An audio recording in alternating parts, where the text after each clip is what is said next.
Welcome back, ladies and gentlemen, to MSI 2023. It is time for game number 4. This is the precursor for game 5. It's not match point for T1, okay? This is just, we're getting to 5 games, gentlemen. This is, it's not coping. I have had a good track record with 5-game series internationally. Me too. Okay. 100% so far. How about you? I prefer not to. Well, we have had a great track record. Exactly. And Cronicler, we've enjoyed your time on the cast. If you can see yourself out, we're going to need to find Dagda. Get him over here. Oh, Faker was actually doing his classic download of the updates moving into game number 4. He does this every single time in the LCK, needs his meditation moment before getting into the domination. It has just been such a strange series, you know, when you consider, if you just looked at the game results and you just check, oh, I wonder how the series is going, you just look at the game times, you'd be like, wow, T1 absolutely obliterated them, right? Like, it must have been a 10K gold lead. It must have been, to have 23-minute games is just crazy. You look at the series we saw yesterday, it couldn't have really been more one-sided for Gen G. They were beating Cloud9 in, what, 28 minutes? Yeah. These games are like 4 or 5 minutes faster. It's just nuts.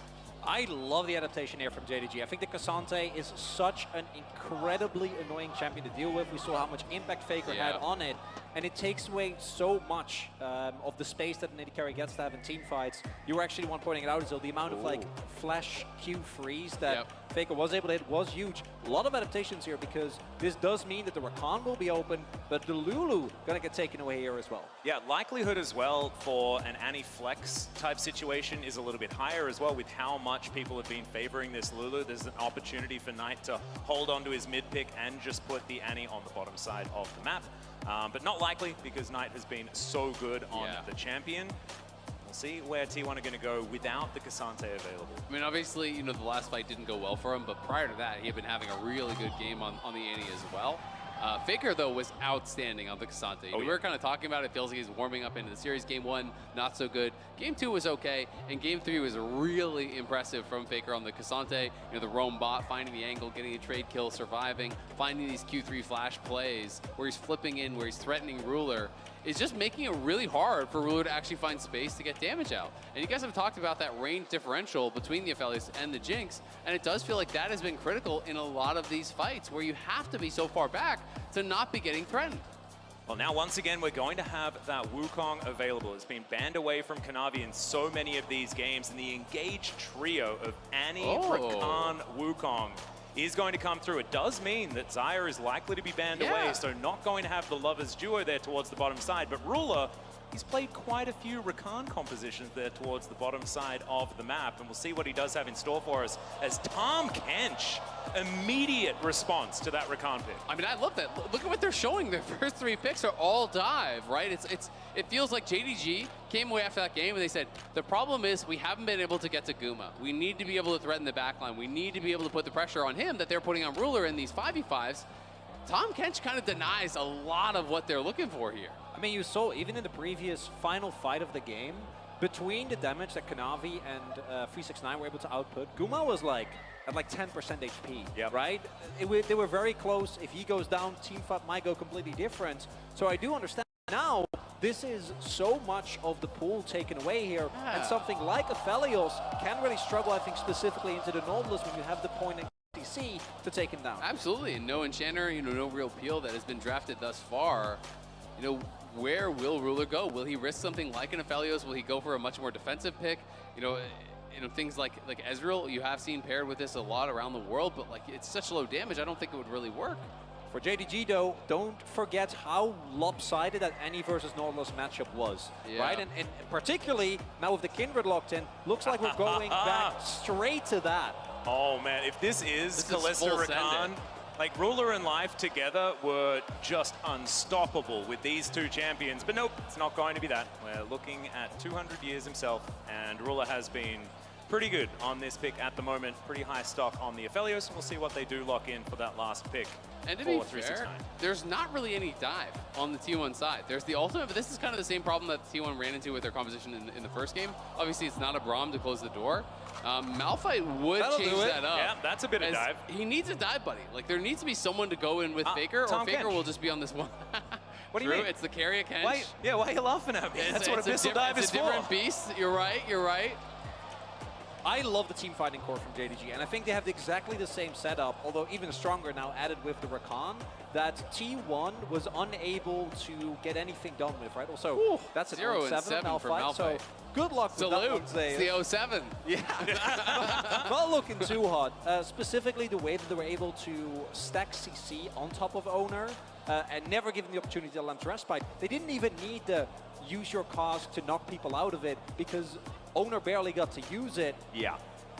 He just wasn't allowed to press his R button in the majority of times, and that is going to be even more accentuated in this particular game. You've layered a Rakan on top of it. Once again, you've got Kanavi there with the Cyclone to pair with this Tibbers. So, I mean, theoretically, Oner is just going to spend his entire time in the sky and then is going to have a black and white screen. That is kind of how it's going to look. But we'll see whether JDG can have a repeat of Game 1, because that's precisely where they need to get back to in order to bring us to some silver scrapes. Yeah, absolutely. And I do think, you know, with that Malphite coming through, the Nautilus and the Malphite could put a lot of pressure onto this Aphelios. So there is not a Lulu, there is not a Thresh, there is not any of these traditional pairings that you would normally have with it. It is going to be this Rakan, and it's going to be all about the engage. It feels like these fights are going to be decided in the first moments. For JDG, they have so many forms of engage that are so powerful, but if you mistime it, if you don't layer perfectly, if Oner is able to deny a lot of that with the Kindred ult, if Keria is able to pre-devour someone like Guma as that Flash Tibbers comes through, all of a sudden, it's going to fall apart really fast against this double marksman comp. Yeah, and as we walk out onto the Rift, we will also get to find out whether it is the Jinx versus Aphelios that was that big difference maker in that game number 1, because that is the big change. The fact that it's Gumayusi now on the Jinx and it's Ruler on the lower range, more volatility of this Aphelios. Also worth noting, it is comment on 369. He doesn't want to play tank, but when you're playing in a Malphite, you want to try to force him to build some MR. That's kind of what you're hoping for. And if he's not going to build any MR, then you're just going to try to be able to punish that lane a little bit more. Obviously, Malphite loves to be stacking armor, but there is double AP solo laners here on the JDG side, so they're going to be hoping that he can't just completely ignore them and stack armor against Ruler. One thing I do want to highlight when comparing to game number 1 is that without the Brom, and with Gragas going AP as well, like Gragas still is fairly tanky, but there will be a lot more suitable targets for T1 to actually engage on, right? This time around, even though I expect JDG to be the aggressor, as it looks like they are going in for a late invade here. Yeah. Immediately, Zeus going to be spotted on that ward. Kanavi and Knight waiting in the wings, so it will be that cross-map start here for JDG. As long way around, he's going to be taken here by Zeus. Should be able to get to the minion wave before it does fall down. As T1 look to give a bit of a leash and then head towards that bottom side. Yeah, I'm just so interested to see where Oner is going to go from here. You know, obviously taking that red buff away from Kindred on the first clear is going to take away a lot of your skirmishing power. But he may just go straight down to enemy red. I do like this a lot. You could just level Q, hop over the wall. It will be spotted, but I don't think they're really in a position to actually contest this at all. Bot lane is both just level 1. If they peel back now, they'd be losing so much XP. Faker is clearly trying to shove mid. Kanavi's going to come through, and they're going to try to look for Faker. Well, Faker could be in a little bit of trouble here as he does have the passive, puts it down on a Knight, but not going to have much more afterwards at level 1 as Faker is going to try and get over towards Oner. Into the brush they go as first blood goes to Knight, and Oner just needs to get over this wall. He's going to get stunned up, and it's a repeat of game number 1. No, it's not. Oner gets himself out of there. Not quite out of the woods just yet, but should have another dance of arrows to get himself to safety if he needs it. But this is an amazing trade for JDG. They're able to take down Oner, get him down on camps, although, hold up. All right, here's that engage that we were talking about before. Azael as Knight looks to try and answer one back on Oner, but not this time. And it's 1-1. That is huge. The roam from Keria making all the difference, because I agree, it was such a good start for them there. But now getting that kill back, very, very nice. Because they were able to trade up a kill, they were able to trade up a camp as well, because Oner immediately had to rotate over, only got the red buff, whereas Kanavi also was able to get the Raptors. But thanks to Keria's roam, it's equalized somewhat, still advantage to the, JDG, but means that the game doesn't get blown open the way I think it did in game number 1. Yeah, the difference is that it's not Oner that falls down as well, so this Kindred can start to get some advantages around this jungle as we check out the path here from Kanavi. Yeah, I mean, it's just really interesting, right? Going red Raptors, he sees that they're actually going to be going for this counterplay, so he just goes straight towards Faker mid, crosses the map, wants to defend his camps, and wants to attack Faker. The level up from Knight is really the critical thing, and he had the presence of mind to actually turn around and finish a minion as he was walking out, so he was very clearly tracking his XP bar. And then the flash in, the double flash across, the W not enough to actually finish off Oner there from Knight, as Oner's able to flash out. And then Keria is already on the move here. You can see him on the minimap moving up, is spotted, but Knight in this awkward spot where he doesn't want to walk back into Faker because Faker has flash after having TP back. Yeah, and Keria hits the Q there, basically guaranteed the W. Even if Knight moves upward, will walk into the rest of T1 and get the trade off. So still very intense here in this game number 4. Kanavi will be able to grab this Rift Scuttler. How did the flips go as far as these scuttles are concerned? It is going to be that one stack picked up by Oner, so did do well in that front as well. Now we'll be moving up, looking for Kanavi. He gets out of the brush, but right as Oner is here, good timing from the T1 jungler. As Zeus could still be in a little bit of trouble, 369 with a lot of control up here, but Oner is going to keep him alive. And you can see how different this mid lane is already going compared to game number 1. When you lose your flash as Annie and you're up against Nautilus, anytime you don't know where Oner is, you have got to be terrified. It is so difficult to actually walk up in those situations because Nautilus has such powerful gank assists. So, you know, it's a massive CS advantage there for Faker. And you also see there's actually a significant amount of warding in the topside jungle from JDG, trying to make sure that Knight does have a little bit more safety. Post 6 though, particularly with Flashdown, like it doesn't matter how safe you play, it's almost impossible for you to circumvent it as long as Kanavi isn't there to catch and hold off any engage that T1 might try to throw out. A bit of biffo here towards his top side as Zeus. Not a whole lot of mana available. 369 winning out on the trade, but there's a full minion wave for him to slurp up. So Zeus is going to look to go home and use his teleport to get himself back up here. So as it turns out, not actually a massive amount going on there, but it is going to be a wave in advantage for the Gragas. Missing has been in that brush for a very long time. Yeah, absolutely. I mean, he's really waiting. Kanavi going to be spotted there by the vision plant. But Missing, you have to think he's going to look. Kanavi is down here. They're going to go, almost certainly. Oh, man. Gumayusi doesn't know as there's the grand entrance. Immediately the flash does come out. I think he smelt that something was up there, but no flash on a Jinx is absolutely massive as 369 in a bit of trouble here. Explosive Cask is going to come through. Both of these top laners have teleported back in. As now 369 evening things out. It was almost exciting up there between these two top laners. Yeah, Zeus just spending the ult aggressively. Oner is here though, Missing in trouble. Keria not going to be able to quite get there as Missing just battle dances his way out.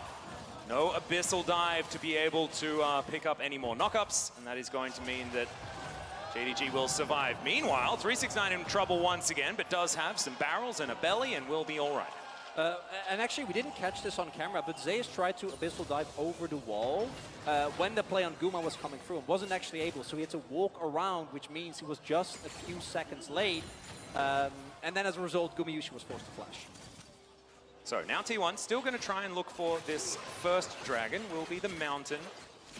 So pretty high value as far as just single drakes are concerned, but the dragon stacking once again, as it was in the last game for the first time in the series, going to go over to T1, and Infernal will be the next one. Wind and Fire available. And another Scuttle mark spawning there, it looked like. So Oner going to be able to grab his second mark pretty much for free. It's always such a good position to be in there as the Kindred. 2 very early marks here for Oner. Do you want to bring back the first fight that we saw where Knight did have his flash available? I'm looking to see what is going to happen when we get to the first actual fight as Faker. Oh, could be in trouble here as Kanavi only level 5, no Cyclone available. And Faker is going to be able to dredge line his way out, just wanders past the popcorn chickens and will get back to lane unscathed, or relatively unscathed. Yeah, Kanavi not able to get between him and the wall and try to block that hook. Not sure if they would have had enough to actually kill him off or not though, because we do see Keria and Oner were heading over to that side of the map. And Keria has now been spotted up towards that Herald spawn. And T1 is going to send Zeus towards bot. JDG are matching the move here. They're sending their bot lane up towards top. So they clearly want to look to contest. And with Zeus having no TP, this is a temporary 5v4 on the top side of the map here for JDG. Yep, looking for a Rift Herald potentially here as Shelly's been up for a few seconds time. Faker teleporting back into the mid lane, but mid control is important for taking these Heralds, and you can see Oner not quite in the pit just yet. I think Kanavi's trying to get 6. I have to assume that's why he's going to his red buff right now, because he is on 5. We'll see if he actually hits 6 as he does get this, because that would be massive for the fight, and that would make sense. Okay, so yeah, that's exactly what he's doing. He gets 6. They're trying to delay for this, but no one has gone down towards bot. T1 have already leashed this. JDG will have time to get Kanavi up there, though, so Kanavi shows up, level 6, and does have the red buff. Yeah, Unstoppable Force available here for Zeus as well, as the hook is going to go wide onto Missing, who is just looking for an angle, looking for an opportunity into this one. Doesn't have quickness available, as 369 just getting held out by Keria here. Belly flop is going to come through as Ruler is going to rotate down. It is going to be Rift Herald going over to T1, but JDG still in position if they want to go for some sort of fight, but it's looking like a bit of a pincer angle. And those don't generally work out. T1 just grab the eye and they'll walk away. And even without the Devour available from Keria, there was no opportunity. It's 369. Yeah, he is going to flash in. Doesn't manage to get the body slam onto both of them, but it's still going to be fine. The Jinx is taken down and Keria just going to vacate the area.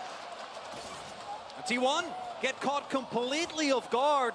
Amazing play there from 369, slings back into the fog, able to get the flash body slam setup, and there you see that lethal combo. Knight ready to collapse. Yeah, and it doesn't cost Nice flash, which is actually really critical there.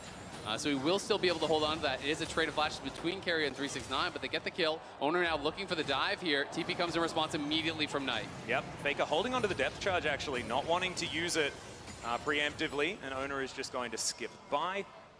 And Tibber's just going to do some reconnaissance here towards the top side. Just a nice little bit of pressure there from T1. You know, it's always worth looking for those types of plays. I love that they didn't overcommit. They're clearly tracking the fact that Knight has TP. That is now down and will potentially give them a little bit of tempo if they want to play through sides. With the kills that they picked up, though, and with the Herald not yet being dropped, JDG is currently ahead on gold. We've seen that these early game gold leads have been of fairly insignificant importance depending on who they're on. When we look at the gold lead, we do see Ruler actually substantially ahead here of Gumayusi, currently sitting on about a 500, 550 gold lead. And getting an early mythic on your AD carry can be the difference maker when we get to, I assume, a fight over the Infernal Drake that's spawning in about a minute and a half. Yeah, Infernal pretty powerful here. Will even out the Dragons if JDG can utilize this advantage to get themselves over there. Zeus just taking some barrels. 369 having a good time here on the Gragas as this game is continuing. AP variety, like you guys were saying, has been confirmed. That lost chapter now in his back pocket. I like this. We've got some birds here in the waterfall. Kind of broke my brain for a moment. Thank you very much, London. As Ruler here towards his bottom side, we'll just push another minion wave in. So, anything you want to talk about, guys? Well, we do see it's Sunfire Cape again for T1. Oh, there we go. Yeah. Do you want to talk about who did the most damage in that game? That we Yeah, were tell me. Sunfire Cape? It was, in fact, the Sunfire Cape wielding Ornn on the top side of that. You did have the upgraded Sunfire, so. He did. Maybe that was the difference maker. I mean, I like talking about birds, just that, you know, generally. What's your favorite bird? Well, I only know the Dutch word for birds, so, because, like, I don't That'll work. know. We'll just nod and smile. Yeah. Yeah, but that's okay. You can just say the Dutch word for the bird. No, but I feel like that won't make any sense. No one will know which bird I'm talking about. Well, the Dutch viewers But will. you will. And that's the main thing. Ruler, he also knows the plates are being taken away from his bottom lane outer turret. Rift Herald's going to come down here as well. It's missing. Does get himself out of there. And Shelly will be able to claim some money here for T1. So that one gets a charge. Better than their one from the last game, as Gumayusi down to 50%, but just looks to push the rest of those minions towards the turret. Do note, as we are about to get into this fight, Knight has flash available. Same for Missing, same for Kanavi. So much dive available here. And you see T1, looks like they're going to respect, at the very least for now, might wait for JDG to actually start up this objective. Well, Guma just has too much gold. I don't think they want to fight without his Mythic. He was sitting on 1,300 gold there. He did cash out his call. They got the tower charge, so they're at the very least going to wait for that. We'll see if JDG do try to rush this. Doesn't look like they are. They're just establishing some vision around that dragon area. And Kanavi now looking like he may head over towards the pit. This is what we wanted to watch, though, which was top laners taking some damage left and right.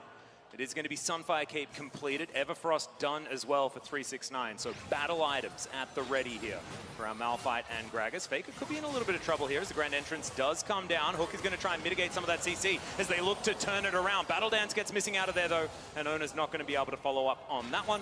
And so in the end, not a massive amount of resulting action. Yeah, not huge. They do get the heal off, but they are trading out the Nautilus ult. If Missing can get back to this fight, he still has his ulti available. I feel like it would be ill-advised for T1 to try to fight this without the Nautilus ulti. That's one of your best tools for putting pressure on Ruler. Yeah, 369, actually, I think he's been unseen getting into this brush here. This cast could be absolutely massive as the Drake is going down low. JDG biding their time. Kanavi gets himself in there. Huge ult to come through, and once again, they just eviscerate the Kindred. And Zeus is going to go down as well. It's a double for Kanavi as now Ruler taking matters into his own hands, but no. They are going to back away towards this Drake and even up that dragon counter. And we highlighted the potential for Knight to go for a flash play, and he delivers. Again, the setup and the amount of dive that JDG have with this Wukong and Annie combo is almost impossible to play into as Keria. Yeah, once again, just going to be going aggressive, but not going to be able to find the knockup onto missing. Ruler could be in trouble here as the tongue lash will connect. Zap's going to come down as well. As Zeus is just barreling towards the turret. Ruler manages to flash to try and get out of the way, but it's not going to be enough. Gumayusi, he gets excited, and he deserves to as well. As now 369 wants to try and clean up. Gumayusi does have the flash, doesn't need to use it, but the Abyssal Dive is interrupted still. Gets devoured over the wall, and he will be fine as the Mega Blast Cone is going to deliver T1 to safety. Yeah, beautifully done there from Keria, getting him out to safety as it's 2 kills into the pockets of Guma. The beautiful TP flank coming through from Zeus as 369 and him will continue to scrap, but JDG commit both their TPs down towards bot, can't actually get anything from it. They lose both of their bot laners here. Ruler trying to sidestep the Zap, cannot do it, goes for the R, flashes away from the Malphite ultimate there. The R with the red gun does heal him up a bit, but it's just too little too late. Gumayusi gets the first reset, and you're never getting out once he gets that. Yeah, the moment Guma gets excited, makes his way over with the movement speed. Zeus, standing guards, devour over the wall, and it's a straight-up heist, right? They were able to get the kills and get on out. And as we saw there, actually, that's a big gold swing because JDG was looking to pull decisively in the lead after the play that they found around Dragon with that wonderful engage. Now, closer to one another yet again. And Guma pulling out to a lead here once again here on the Jinx, getting those 2 kills. Oh, now they're just bearing down on them in the mid lane. The flash hook not going to land there. Ruler getting himself out of the way. Yeah, that Gale Force was beautiful from Ruler. Very quick reaction time. It didn't need a lot of distance to cover there, but able to just kind of squeeze himself against the wall with the Gale Force. T1 moving up towards that top side. The Herald has respawned. They may be looking for it. JDG, though, posturing for a fight again. Yep, 369 just looking beefy, moving towards them. Doesn't a fair bit of damage, though, as Faker is going to deliver himself once again, but just going to walk away. But remember, there's no flash on Ruler, and Malphite has ulti again now, so this is so tough to fight. He has no Gale Force, that was forced out, no flash, so I feel like if JDG try to fight this, it's going to be a lost cause. Yeah, particularly with Faker still having his depth charge. So as long as that hits on Ruler, you can't fight. Unless JDG can immediately blow up the backline of T1, it's not going to work, but Keria has Devour available again. Oh man, it is very, very tense. Second Rift Herald up and available, 369. Yeah, he is looking for the deep flank. Kanavi also in that Pixel Brush and Knight, poking his head around as well. JDG understanding if they do manage to get these angles, find the Wombo combo, they can do it again. T1 just staying together, Gumayusi and missing, firing shots at one another. I think I know where my money's at for that particular 1v1. Kanavi has started this. He's trying to pull T1 into this area. He wants T1 to move into this area before 369 comes in. 369 has the flash, but they haven't spotted him, so they know he's looking somewhere, and Zeus is going to try to mark. Yeah, and it's actually Zeus thinking that he's unseen, moves towards the back of this pit. 369 still not seen by them as Kanavi looks for it once again. This time Lamb's Respite very, very early. The Devour comes through as well as Gumayusi is kept alive with that huge shield as well. But Oner once again falls down, massive damage with the rocket. Guma gets excited yet again, but it's a huge bear that he has to deal with. And Carrier's now lumbering out. He's not going to be able to get there. Ruler delivered yet another kill as he collects the catfish. It's a beautiful ult there from 369 who just disengages Gumayusi from the fight. He knocks Keria back in. He knocks Gumayusi away, so he's not in position to really follow up on the play. It bought so much time there for Ruler, who we were worried about being the one engaged on. 369 finds the angle. Watch him over the wall right here. Body slam, flash, right in onto Guma. Everfrost comes down, Keria has the Devour. And yeah, Guma gets away, but that's so much damage that you're missing, right? Kanavi already fed, able to take down Oner, and you see without the crucial damage there, if Guma gets like 2 more orders off, that fight is lost, and 369 makes sure that that is not the case. The most fed member from T1 by like a mile isn't in the fight, and patience pays off. JDG get a big team fight win. It's just beautifully played from 369. You know, he has the disengaging ult. He drops his Q in between them, so he has to actually walk through that for the slow. And yes, he loses his flash off of that, but this is going to mean now next fight is in JDG's favor. Ruler will have his flashback. Guma's going to have no sums. There will be flash on Knight. There will be flash on Kanavi. There will be flash on Missing, which is going to make this next team fight a nightmare potentially for Guma or even for Oner. See what they're going to be able to find here as the decoy is going to get collected by the dredge line, and Faker is not going to be tricked by it. On the bottom side of the map, you can see, picture-in-picture, Knight is just farming out these minions as the Drake is what T1 are looking at. Chemtech Soul, not exactly the most high value, but a teleport is still going to come through. Could be another 5v5. Hook connects onto Ruler, and they get into the backline immediately. The Aphelios is taken down. How did they manage to find the angle? Missing's going to be taken down. It's a decent cast, but there is no follow-up damage anymore. And Kanavi, can he do it? Oh my god, JDG, what are they doing? How are they finding these moments? It's Gumayusi that falls down, and T1 are routed. And by the end of it, even though they get Ruler, it costs them everything. The turret is going to fall down, and now JDG with Tibbers in tow, not going to push any further. Low health bars on the tanky members, but T1 lose the fight. T1 had the perfect engage, but it was the counter engage from JDG. Knight and Kanavi get into the backline, and sure, Ruler goes down, but the Wukong is wreaking havoc in the backline, and JDG will walk away with the dragon as well. Shedding some light on why T1 banned away the Wukong and not the Annie. Kanavi, the amount of damage he's able to consistently output in these fights is absolutely disgusting. It starts off, as mentioned, with what feels like a perfect scenario because immediately Ruler goes down. But just like last fight, Guma, even though he stays alive for a while, doesn't get to play the game. Absolutely. I mean, Kanavi was already on 2 items. My man has 6 kills at this point. Faker is out of the fight completely. Knight is running just wild in the backline there with the Wukong as well, putting so much pressure on. We're right back to live. Yeah, in the meantime, another battle is going to ensue, but this outer turret stays alive by the skin of its teeth, if turrets had teeth. And I need to apologize, gentlemen. It's been team fights here where the AD carry, if they die, you lose the fight. True. And that's what I'm thinking. You know, I'm going through the motions, but the real carry on JDG this game is Kanavi. He is just absolutely gigantic. And with Knight and his bear, they are getting the work done. Absolutely fantastic stuff. And we'll see whether, as we tick towards Doomsday, which is 24 minutes in this game, whether it is going to be a moment that we can surpass and actually have a longer game of League of Legends. True. Yeah, we'll have to find out. I mean, JDG now with a significant advantage. They're up 4K. But yeah, it's difficult because if you send Malphite and Nautilus into the backline, yes, they can threaten Ruler as they did in that fight. They're able to take him down. But the problem becomes, sure, Keria can actually use the Devourer to buy some time, but Oner and Guma were both being threatened in that fight, so no one is really doing damage. And if no one is actually killing off Kanavi, if no one is killing off Knight, they have so much persistent damage. They have so much persistent threat in that backline. When they're in on top of Guma, he can't really do anything about it without sums, and he didn't have any for that fight.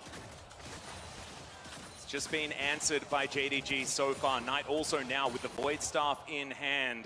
4 stacks on his Dark Seal as well. We'll see whether he creates that into a book. Could be another option here as T1 towards the Baron Pit. It's 22 minutes, so it is one of their favorite places, but not so far this series necessarily. JDG have been keeping them honest, forcing them to win team fights in order to win the game instead of taking Baron. And 369 is just taking down objectives around this map. JDG with so much more control than they've showed in the last couple of games. And JDG are playing the side lanes way more heavily than T1 in this game, and that's kind of why they're opening up these gold leads. You know, you look at the itemization between the solo laners, it's a full item up for both. Zhonya's is done. The luxury items are well and truly in the favor of JDG. They have a stopwatch in mid, they have a Zhonya's in top.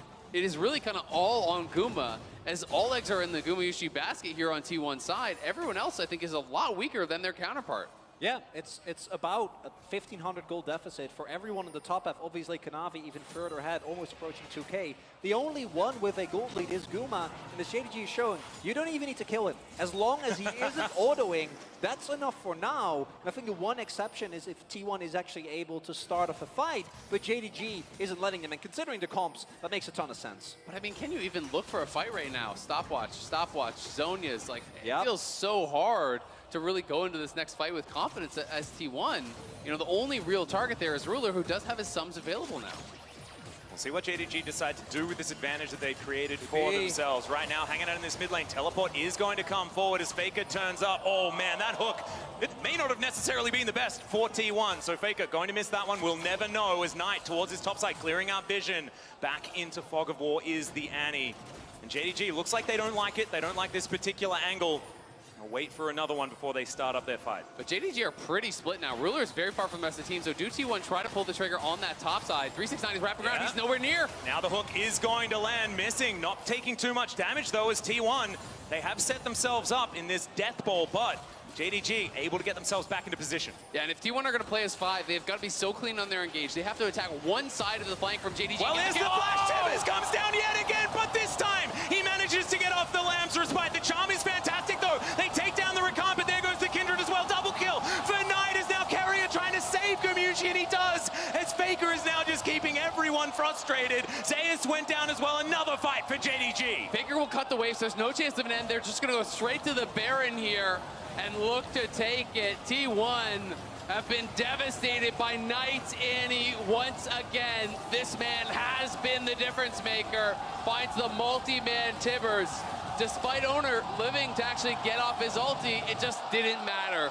No, and even when you get the Kindred ultimate, you're not able to output any meaningful damage, but Ruler is, you see the issue, right? Because as you point out, they start up on top of Zeus and Oner here. Zeus, yeah, if this was AD damage, he'd be feeling fine. Not the case this time around, and even though both him and Oner stay alive for so long, missing drills so much time, so much attention, and there's just no way for T1 to match the damage output. Yeah, I mean, there's just so much space created for Ruler. He's even flashing forward, Gale forcing in onto Gumayusi, trying to pressure him out. Credit, though, to Keria, who actually repositioned to get his locket off on Oner. That's the only reason he even got his ult off in the first place.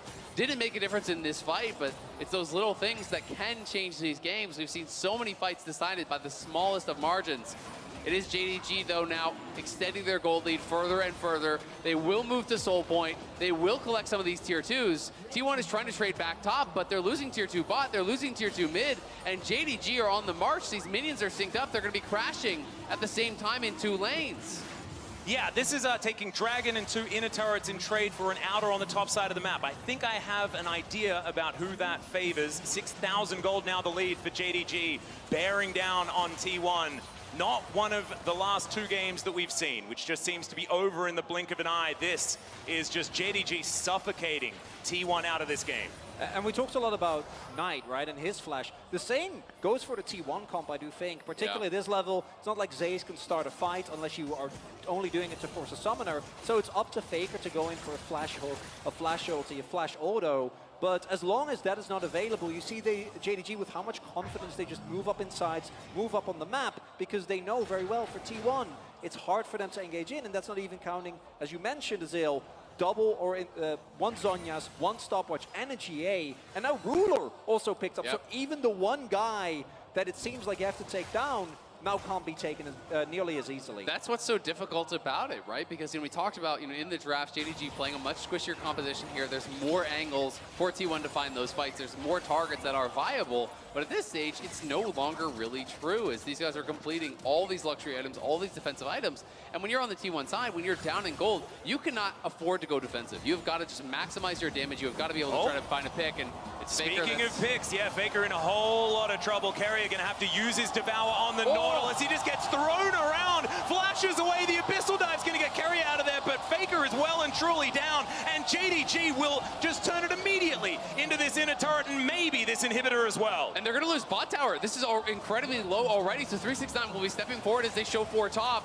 JDG are closing in multiple angles, missing, threatening the dive, so T1 will have to back it up. They will have to defend at the Nexus here as they lose double inhibitors off a beautiful pick from JDG. And all with 369, as you were saying, just destroying this bottom side. So that is another minion wave conga lining forward. Knight gonna have to try and get out of there as T1 reform, but 10 seconds on Faker. These Nexus turrets already so incredibly low. And JDG, they just don't want to leave anything in T1 space at the end of this game. And why would they? There's no need for them to risk it, right? We've seen teams at the Nexus turrets not be able to clear the final hurdle if you just play it for the Dragon, the Baron that are coming up in about 2.5 minutes. Just suffocate T1 out of everything. They can't leave their base because they have 0 map control with 2 waves pushing in. You can even just run it down mid, right? With the amount of gold that you have right now, just make sure that T1 doesn't get a flank. Clear your vision. JDG should bring us to a Game 5 here in the upper bracket final. It's exactly what we wanted. The other thing as well, Oner, only 3 stacks as well on this Kindred. Hasn't been able to find the marks that he's been looking for this game. This is what it feels like when you're a Kindred that hasn't been able to find your style of game. And JDG have been playing around it so exceptionally well. 8,000 gold is the lead. As you guys are talking about, we do have the Chemtech Soul available pretty soon as Faker looking for Knight. Okay, can they get this pick? It could actually be big for delaying this one as Gumayusi coming down with the hook is not going to land, and Knight says not today. Doesn't even have to use the stopwatch. Just walks it off. Or a splash, just wanders away. I'm a little bit surprised how easily he got out of that, but I just don't think T1 were willing to full send it on that play. They weren't sure exactly where everyone was, and 369 TPing in is going to be spotted by Guma, so we'll be aware that that is down up on this top side. Okay, so a little bit of action, a little bit of something, but it is just going to be Knight heading back home. Ruler hitting level 16 here as well. 3 items and a stopwatch. Feeling fantastic. Gumayusi does have 1 full item in advantage, but just hasn't really been able to play the game so far. Yeah. I mean, if he does find that angle, if he does get excited, we could have another one of these moments where a team fight goes their way, but there is just so many other variables this game. The base is in absolute shambles. And there's so many threats over on the other side that it's so difficult for him to find space because, you know, we've talked about Kanavi, we've talked about Knight. 369 casually has a death cap on his Gragas as well. So, you know, there's really 4 members that he has got to be so afraid of. You know, so it's really difficult to find that time to maximize damage. He does have a stopwatch now, so you know, Guma is prepared for this next fight. He's going to have double sums. He's going to have 4 items and a stopwatch, and there is that option. There is that angle if he can find it, but it will be very difficult because JDG are just going to set up in the topside jungle. They're going to deny vision. They're going to play around this Baron, and if T1 commits to trying to deny a soul, you could just lose a Baron for free. JDG have that luxury of not having to actually go to Dragon if they don't want it. As we like to say in the LCK, it's a rock and a hard place type situation because when you have Soul, you have so much extra control of the map, or Soul Point, as it were. Kanavi lurking off to the side. He is so scary. 6-0-6 on this monkey.